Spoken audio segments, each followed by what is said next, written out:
Ada zona motivasi, itu seseorang akan fokus pada goal, fokus pada hasil, agar dapat keuntungan materi atau prestise atau gengsi.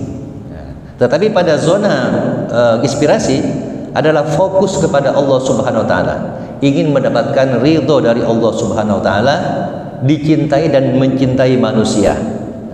Tapi kuncinya adalah fokus kepada Allah Subhanahu wa taala. Jadi kalau misalnya orang-orang pada zona motivasi ini gagal, ini rawan stres. Karena fokusnya adalah hasil. Tapi kalau fokus kepada Allah, kegagalan itu dianggap sebagai suatu pembelajaran. Berarti ada sesuatu yang kurang dari saya, kita terus berkembang. Jadi sama-sama gagal tapi beda efeknya. Kalau orang-orang zona motivasi, dia merasa dunia sudah hancur ketika gagal.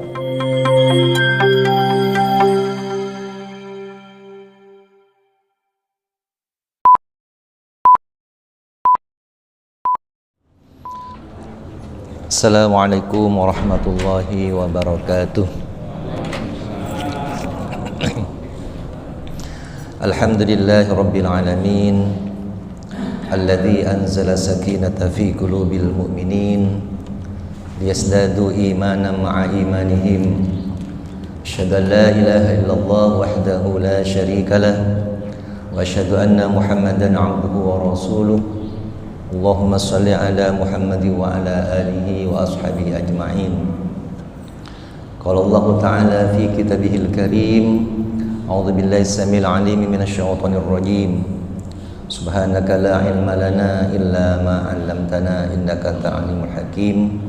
Rabbi shrah li sadri wa yassir li amri wahlul 'uqdatam min lisani yafqahu qawli. Alhamdulillah, jamaah salat subuh rahimakumullah. Kita bersyukur kepada Allah Subhanahu wa taala dengan senantiasa membaca kalimat alhamdulillahilladzi bi ni'matihi tatimmus shalihat. Segala puji bagi Allah, atas segala nikmatnya maka sempurnalah segala kebaikan. Salawat dan salam semoga tetap tercurah kepada junjungan kita Nabi Muhammad sallallahu alaihi wasallam beserta seluruh keluarga, para sahabat dan seluruh pengikutnya. Mudah-mudahan kita bisa istiqomah dalam menegakkan sunnah-sunnahnya. Hadirin rahimakumullah, alhamdulillah, sekarang kita berada pada awal bulan Dzulqa'dah. Ternyata waktu begitu cepat, kita sudah memasuki salah satu dari minha arba'atun hurum, masuk salah satu dari bulan-bulan haram, yaitu Dzulqa'dah, Dzulhijjah, Muharram dan Rajab.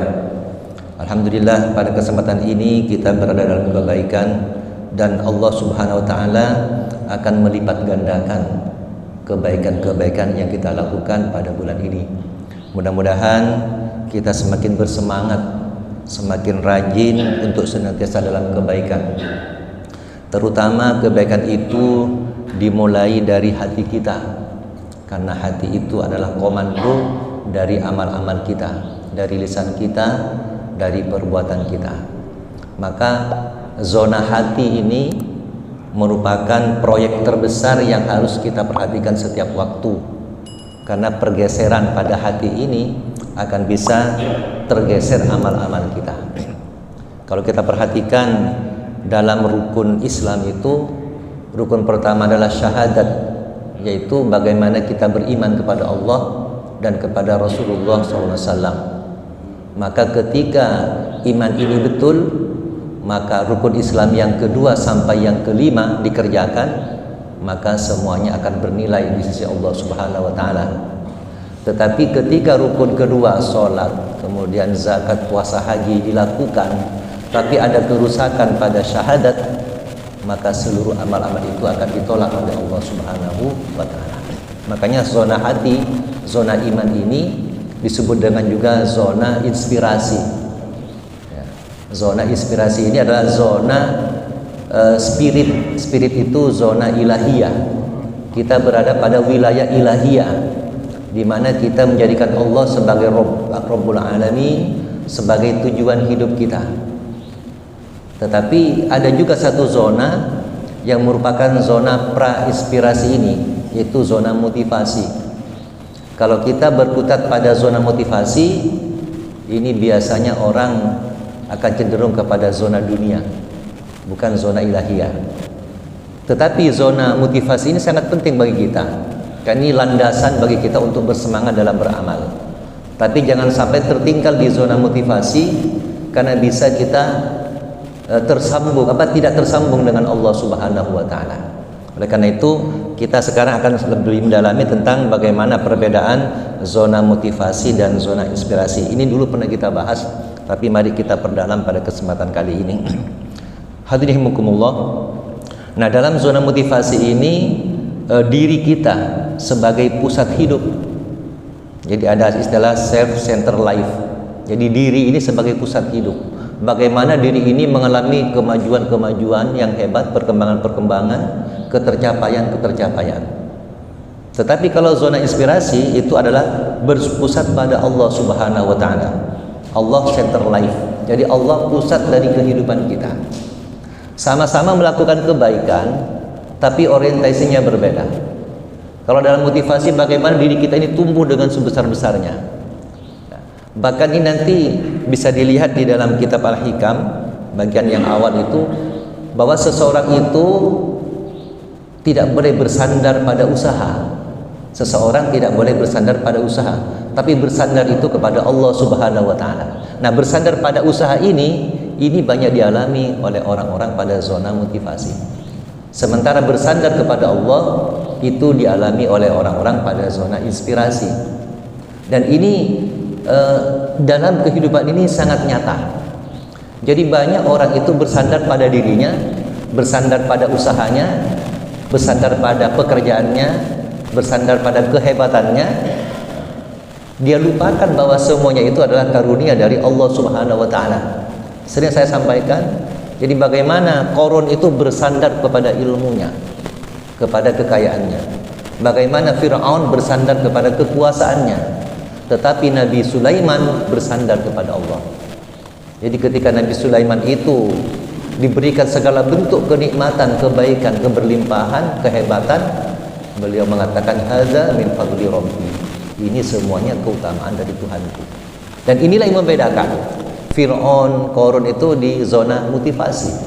Dia berkarya terus, hebat dia, banyak kelebihan-kelebihannya. Tapi terhenti di situ, sehingga nanti dia berpusat pada dirinya. Sampai pada puncaknya Fir'aun mengatakan, ana rabbukumul a'la. Aku Tuhanmu yang paling. Kenapa? Sudah paling hebat dari yang lain.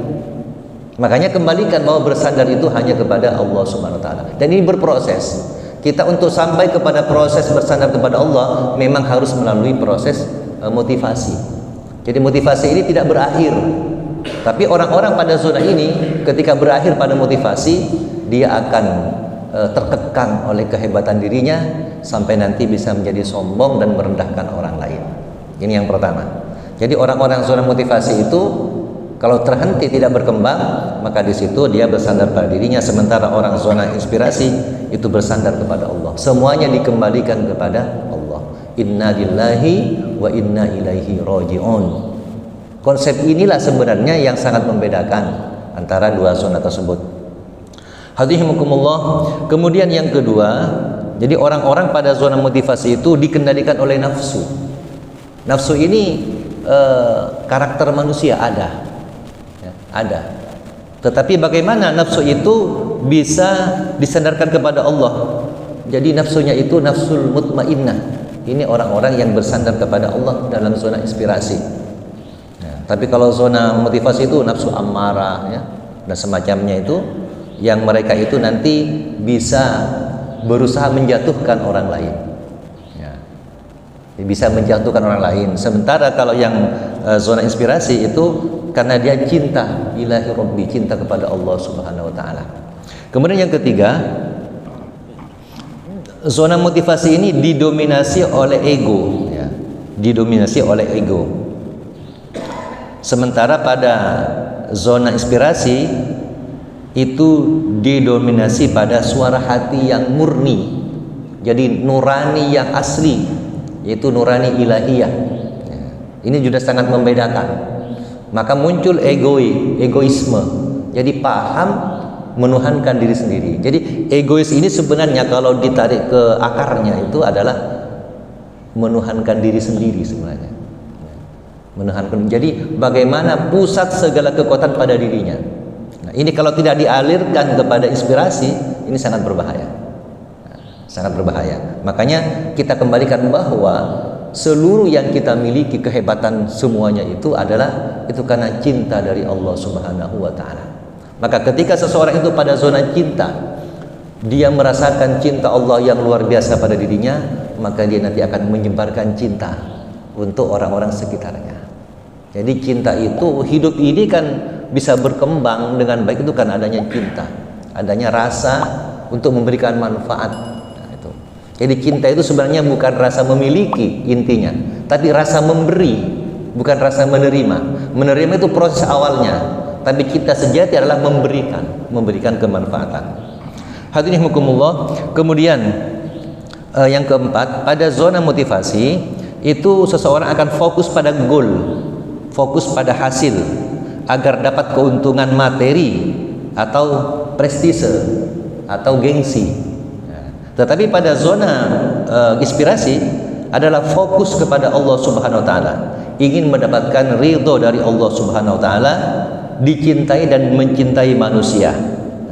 Tapi kuncinya adalah fokus kepada Allah Subhanahu wa taala. Jadi kalau misalnya orang-orang pada zona motivasi ini gagal, ini rawan stres. Karena fokusnya adalah hasil.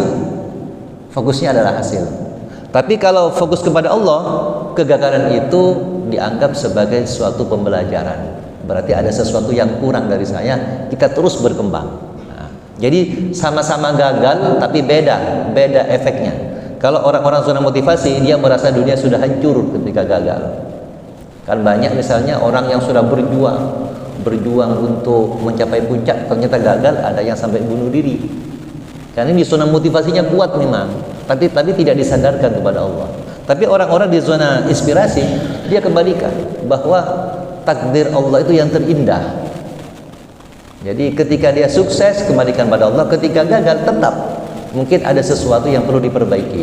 Tapi ini idealnya, sulit untuk mencapai ini, sulit, tidak mudah. Ya, ini ideal. Kita sama-sama bertumbuh, sama-sama belajar. Kita mungkin ada di berapa persen, terserah. Yang penting kita tetap ada pada zona inspirasi.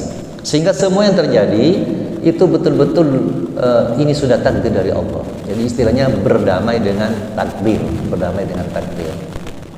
Hadirin rahimakumullah. Kemudian yang kelima, jadi pada zona motivasi itu seandainya dalam sebuah training ya, itu biasanya semangat, jadi mari semangat lagi, jadi hingar-bingar kadang-kadang. Nah, tetapi dalam suasana zona motivasi, zona inspirasi itu kondisinya tenang ya, tenang, damai, lari ke hati, tidak hingar-bingar. Jadi yes biasanya itu kalau yang motivasi. Tidak salah, asalkan terus dilanjutkan kepada zona inspirasi. Kemudian untuk yang ketujuh, bahwa pada zona motivasi itu hidup ini seperti karir. Jadi bagaimana karir itu terus meningkat. Tetapi pada zona inspirasi, hidup adalah misi. Jadi life is mission. Hidup adalah misi, punya misi hidup. Kalau karir kan harus naik terus, karir. Dia berkembang, bagaimana caranya karirnya naik terus. Tidak salah kalau dia itu berada pada zona inspirasi. Jadi berkembangnya dia itu adalah misi. Misalnya, kalau seseorang itu ingin naik jabatan dalam sebuah instansi, itu kalau pada zona motivasi, dia berjuang segala cara kadang-kadang. Bagaimana mendekati atasannya, bagaimana menyinggol saingannya itu. Yang penting saya sampai pada puncak karir. Bahkan kadang-kadang ada yang memfitnah calon-calon yang lain gitu ya. Nah, ini kan banyak terjadi pada proses perebutan kekuasaan. Ya, ada membuat sebuah blok yang bisa merendahkan, mencari kelemahan lawan-lawannya. Nah, ini. Tetapi pada zona inspirasi itu ada misi. Saya naik jabatan, ingin punya jabatan itu kan ada misi kehidupan. Ya. Jadi jabatan itu tidak haram. Yang haram itu adalah bagaimana salah dalam membawa misi hidupnya. Kalau misinya itu hanya untuk kepentingan duniawi dengan menghancurkan orang lain, ya, makanya pada zona motivasi itu menang kalah. Tapi pada kalau zona inspirasi itu win-win, sama-sama menang. Sama-sama menang. Jadi pada zona motivasi itu kalau saya berhasil menjatuhkan lawan, saya hebat. Itu motivasi. Tapi kalau sebagai contoh misalnya seorang petinju. Petinju itu kalau pada zona motivasi, dia bagaimana segala cara bisa menghancurkan lawannya. Kadang-kadang jatuh pun dipukul masih. Tapi kalau pada zona inspirasi, seorang petinju ketika memukul lawannya itu sudah jatuh, dia bantu lawannya untuk bangkit. Nah, itu. Dia bantu untuk bangkit. Termasuk juga bisnis. Jadi bisnis itu kalau ada dua tempat itu, satu laris, satu tidak laris, kadang-kadang satunya itu iri dengki karena tidak laris, sehingga menggunakan cara-cara klinik kadang-kadang terkadukon ya, supaya lawannya itu, saingannya itu jatuh dan sebagainya. Tapi pada zona inspirasi, ketika sebuah toko tidak laris, toko sebelahnya laris, dia justru membantu toko sebelah untuk membantu pelanggannya ini. Akhirnya apa, toko sebelahnya itu wah ini harus sama-sama menang, kita harus sama-sama menang, bukan menang kalah. Itulah bedanya. Pekerjaannya sama, tapi karena orientasinya beda, maka hasilnya juga berbeda. Hadirin rahimakumullah. Kemudian pada zona motivasi, bahwa itu hidupnya itu adalah pencapaian untuk mendapatkan sesuatu yang berlimpah dari segi materi, yang enak-enak saja, yang nyaman-nyaman begitu. Tetapi pada zona inspirasi, bagaimana hidup itu mendapatkan ridho dari Allah Subhanahu wa Ta'ala. Enak atau tidak enak itu situasi, karena kadang-kadang hidup itu bisa di atas, bisa di bawah. Jadi ketika di bawah, oh ini bagian saya harus tetap bangkit untuk mencapai tujuan berikutnya. Tapi bagi orang-orang yang sudah motivasi, yang penting enak. Jadi kalau dia punya kekayaan, yang penting mewah ya. Jadi hidupnya gengsi. Sementara orang-orang inspirasi hidupnya itu fungsi. Jadi ada gengsional, istilah saya, ada fungsional. Orang-orang pada zona inspirasi itu fungsional. Yang penting fungsinya jelas. Jadi bukan karena gengsinya. Jadi rumah itu fungsinya apa? Ke fungsinya dulu. Pakaian itu fungsinya apa? Bukan gengsinya. Sebagaimana ibu-ibu kerudung misalnya, ada ibu-ibu yang kerudungnya itu gengsi, yang penting trennya, modelnya. Ada yang fungsi dulu, syar'i dulu, baru hiasan. Tapi ada yang hiasan dulu tanpa melihat syar'i, sehingga berbeda nanti tampilannya. Nah, itu contohnya dorongan orang-orang zona motivasi dan inspirasi. Kemudian hadis sekalian, yang nomor 9, orang-orang pada zona motivasi itu mengalami senang. Jadi ketika berhasil pencapaiannya senang. Senang itu merupakan kebahagiaan jangka pendek. Tetapi kalau orang-orang zona inspirasi itu hidupnya tenang. Tenang itu kebahagiaan jangka panjang. Jadi ada senang, ada tenang. Senang itu pendek, sebentar berubah. Sebagaimana kita dapat juara, setelah itu biasa aja. Tapi kalau orang-orang zona motivasi dapat juara, dia membangkitkan energi orang-orang lain untuk juga bisa bangkit. Nah, jadi sementara orang-orang zona yang motivasi, yang penting dirinya bangkit. Jadi kalau ini seorang misalnya chef ya, seorang chef, koki, kalau koki zona motivasi itu tidak mau berbagi resepnya, tidak mau berbagi, ini resep rahasia begitu. Tapi kalau zona inspirasi dia mau berbagi. Kenapa? Rezeki saya tidak mungkin berkurang. Sudah ada takarannya. Rezeki orang juga ada takarannya. Dengan saya berbagi resep, ya, berbagi ilmu, akan semakin kebaikan berkembang. Tapi pada zona motivasi ini rahasia, tidak boleh ditiru. Ya, tidak banyak. Ini kan ada banyak. Ini rahasia keluarga sejak turun temurun. Nah, ini beda zona. Yang terakhir pada kesempatan ini yang ke-10. Nah, pada zona motivasi kondisi jiwanya adalah tegang karena dia merasa terhimpit dari saingan-saingannya, mengalami kecemasan, ketegangan, takut ya, khawatir kepada apa-apa yang akan dicapai. Sementara zona inspirasi, karena sandarannya kepada Allah, maka hidupnya itu menjadi tenang, hidupnya menjadi pasrah dan tawakal kepada Allah. Persaingan hidup itu keniscayaan, tapi intinya adalah bagaimana kita bersaing hidup bersama, tumbuh bersama, menang bersama, ya, sehingga tidak ada yang kalah dalam kondisi ini, tetapi mungkin ada pencapaian yang berbeda. Sehingga yang muncul itu rasa kasih sayang, bukan kebencian, bukan dendam. Sementara zona motivasi itu bisa dendam dari saingannya, bisa dendam, bisa kebencian. Sementara inspirasi itu hidup damai dengan semuanya, dan inilah kunci dari kehidupan. Kalau kita sudah hidup damai dengan semuanya, maka ibadah menjadi tenang, ibadah menjadi lancar, ya, kehidupan menjadi damai, aman, dan inilah harapan kita. Sebagaimana Allah memberikan petunjuk pada kita dalam Al-Quran, kita menjadi hamba, menjadi bangsa yang baldatun thayyibatun wa rabbun ghafur, negeri yang aman, yang baik, dalam lindungan ampunan Allah Subhanahu wa taala. Demikian, mudah-mudahan bermanfaat. Wa nafu minkum. Subhanakallahumma wa bihamdika asyhadu an la ilaha illa anta astaghfiruka wa atubu ilaik. Wassalamualaikum warahmatullahi wabarakatuh.